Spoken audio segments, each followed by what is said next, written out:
to my husband-to-be, this day na gyud, nabot na gyud ang day nga atong ginapaabot. I'd like to say thank you for being you and for leading our relationship, for loving me and my family. And I love you so much.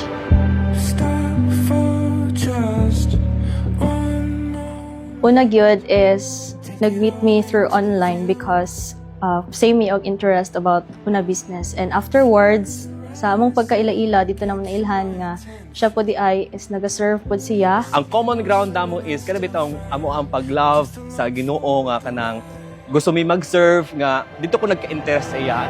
So let it rain down, let it pour, let it pour me out to the water, let it float around till I can't ignore, let it call me out from somewhere. Darling Joyce, please know that I am very grateful to God for having you in my life. You are a blessing, a treasure, and a gift that I cherish every day. Akong nagustuhan sa iya kay grabe gid siya maka-effort og traditional pod siya. Unang-una is nag-adto gid siya sa amo ang bukid, which is very layo. Wala ko nagduha-duha, nibisita ko sa ila ha. Og sa pagbisita na nako, dito na dayon nga pag-adto na ko sa ila ha. So nananghid ko siyang parents, ingon ko nga kanang kung okay lang nga nanhi ko sa inyo pagbisita kay aging paghatag og pagtahod nga kanang mangulitaw ko sa inyong dalaga. Kanang ko nga mangulitaw ko kang Darlene. Unya ang first na akong gi-istorya kay ang mama. May pinakasayon gi-istorya ya naglisod kong istorya siyang papa. So let it rain down, let it pour, let it pour me out to the water, let it float around till I can't. Kaya ako nagkasulti nga sa inyong kaminyoon, magbuhat dahil mo isa kabuk anak. Para namin apo.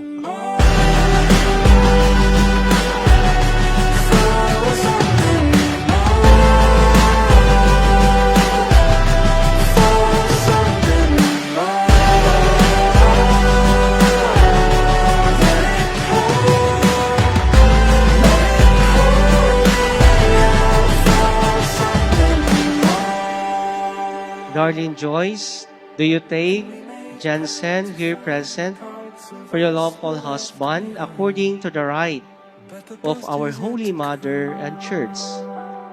Yes, I do. Do you give yourself to him as his wife? Yes, I do. Do you accept him as your lawful husband? Yes, I do.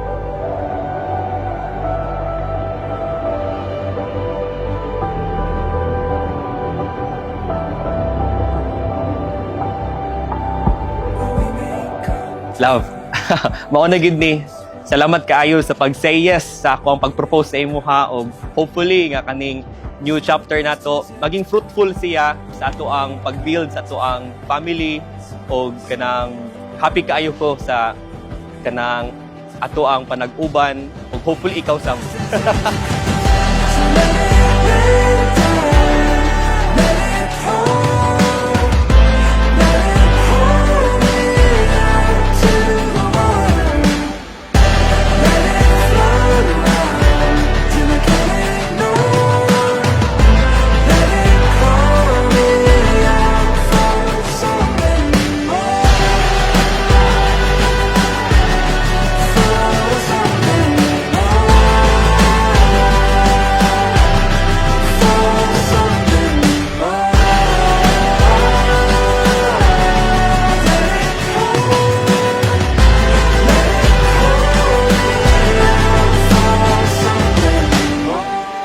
My dearest Jansen, as I stand before you today, I am overwhelmed with gratitude for the Lord's answer to my prayers.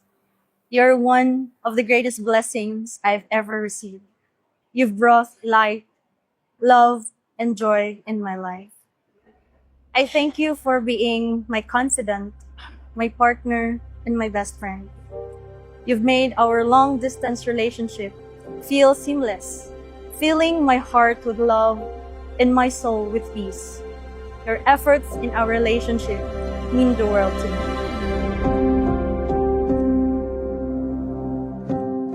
Akong ganahan gid saya is una is hardworking and God-fearing na siya. Then loving pud kaayo siya, dili lang sa kuha pati sa akong family o sa iyang family. Yes. Oh, thank you.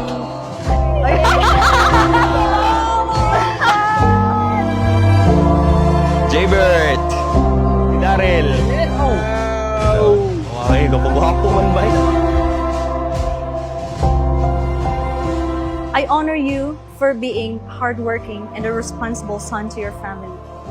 I honor you for making me feel loved, heard, and appreciated.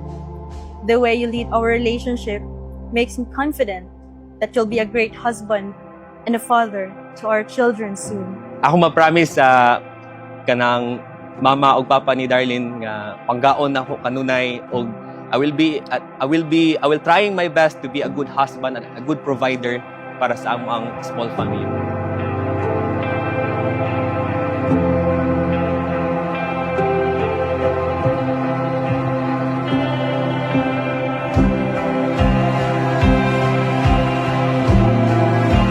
I promise to cherish, support, and love you now and forever. And as we begin this new chapter in our lives, I pray that our love will continue to be a reflection of God's love for us, unwavering, unrelenting, and unconditional. I love you, my dear wife, Darlene Joyce.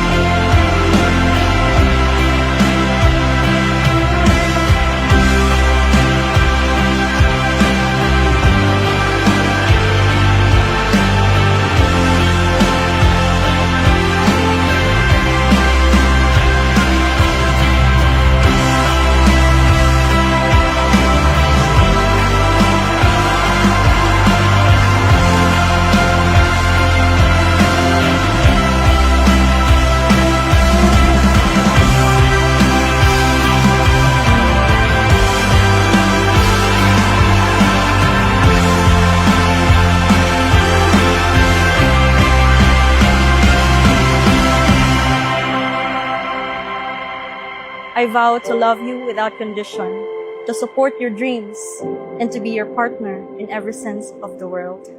I love you now and forever. My love, Jensen.